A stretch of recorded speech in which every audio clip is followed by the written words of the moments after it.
Okay, good afternoon. And let me say that I am really happy to be here in this beautiful place with all your energies that I am feeling very well. It's really nice. And in this place, you can feel your histories, your trajectory, your energy, but also your fighting. May I say that? Your fight for human rights. And this is an incredible space for me.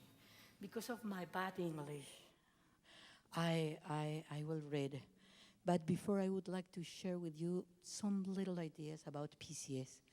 PCS is an organization who works in Latin America, in Guatemala, El Salvador, Honduras, Colombia, Peru, y Mexico. And we have been working in two main areas. The first one is about forced displacement and migrations, and the other one is peace building and social equity. We work with indigenous people, with women, with youth, with Afro-descendant people in our countries. And I began in this story because I grew up in a family, very rare family. 3 generations of human rights defenders, 3 generations of people in jail fighting for human rights, fighting for women's rights, and also building a new society. So let me read my words, and I think I would like to talk about some ideas. The first one is about the crisis of development cooperation. The second one is alliances. The third one is South-South relations. And the last one is about the long-term relations between PCS and interparties. In the context of the so-called economic crisis facing the major world powers, measures have been taken that are having a huge impact on what we call international development cooperation. We are seeing an overall reduced share of public funds, cuts or suspensions in funding for international programs, cuts to official development assistance to countries and regions classified as middle income, such as many in Latin America, a rechanneling of funds to southern governments and away from local civil society, and funding cuts to organize civil society, NGOs, and social movements of the North and South. Historically, international cooperation has always shifted according to the geopolitical options of states and especially of governments. In the current crisis, the result has been a reversal in the advancement of the rights of peoples and communities in various countries of the world.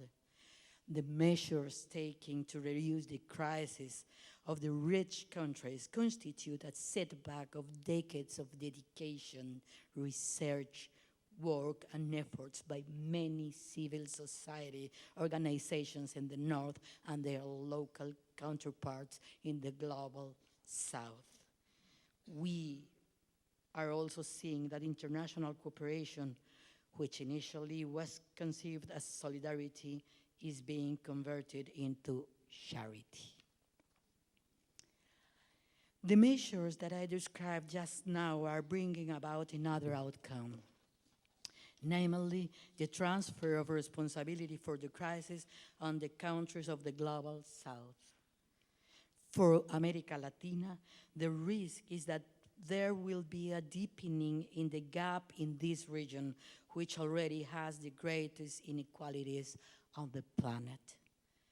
We are now being told that we need to adapt and take advantage of the fact that the crisis presents a new opportunity, and that the private sector, with their departments of corporate social responsibility, want to reduce poverty and promote development. We are seeing more and more alliances between the private sector and civil society organizations from the north and the south, and this is being presented as a trend that is here to stay. The private sector derives a lot of benefits by funding social projects, both with respect to the tax credits they receive and their corporate image. Some of these alliances may be based on the genuine interest and desire to bring about positive change. But at the same time, we are only too aware of the ethical dilemmas that are associated with receiving funds from companies whose main focus is to make profits and remain competitive in the market. We have too many examples of companies that fail to recognize labor rights, cause forced displacement of urban and rural communities, violate rights, degrade ecosystems and territories, monopolize land, and contribute to the detriment of common goods. Faced with this dilemma, can we take a critical and collective stance?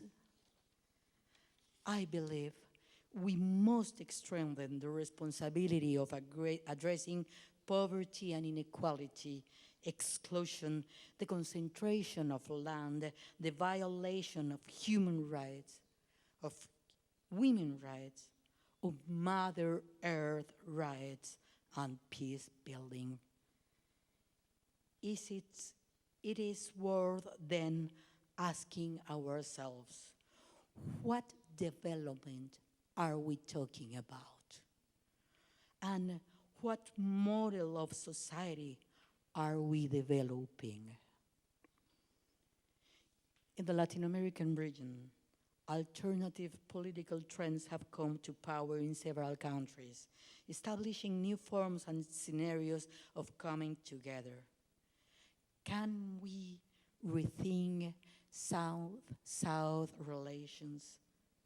Traditionally, so-called South-South relations have been reserved for links of exchanges and integration among states. And this has been occurring. We are seeing major signs that civil society organizations are strengthening their connections to work together on common problems. Networks of environmentalists, indigenous peoples, Afro-descendant peoples, women, youth, trade unionists, human rights defenders, peace activists are coming together in a space such as the World Social Forums, among others. Together, they are looking for innovative approaches in the search for just societies and social progress. Can we establish greater links between these new governments and the expression of civil society that might provide alternatives to the crisis in the international development cooperation? How do these governments view the social movements? What confidence do governments have in the ability of their own social movements to bring about real change? Is this the moment to transform alliances? It is true that the future of development cooperation is uncertain. But in spite of the crisis, in this universe of cooperation, there are people and institutions with a strong will to continue to work together, to build common cause and construct transformative initiatives. This is the case of Interpares and PCS, Project Counseling Services, the organization where I work, whose relationship goes back to the very birth of PCS. In fact, 36 years ago, together with other European organizations, Interpares founded a consortium called Project Counseling for Latin American Refugees. Today, we are no longer a consortium, and we are now a Latin American organization. And Interpares is still at our side. Two organizations whose relationship is characterized by mutual respect and trust, by transparency, and especially by shared dreams. Over the years, Interpares and PCS have built a relationship that goes beyond funding. It is a solidarity that is expressed at all times. The difficult moments, the day-to-day work, the complicities, the creativity.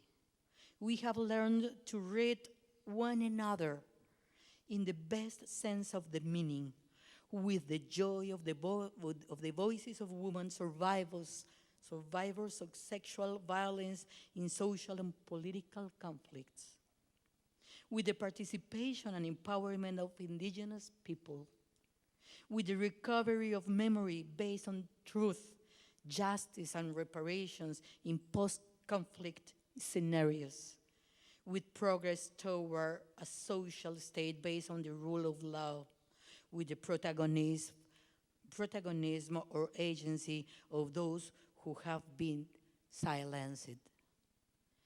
These and many other complicities are the backdrop of a privileged relationship, which has been possible because Interpares, for me and for us, believes in its own mission, constructing bonds among equals. Thank you very much.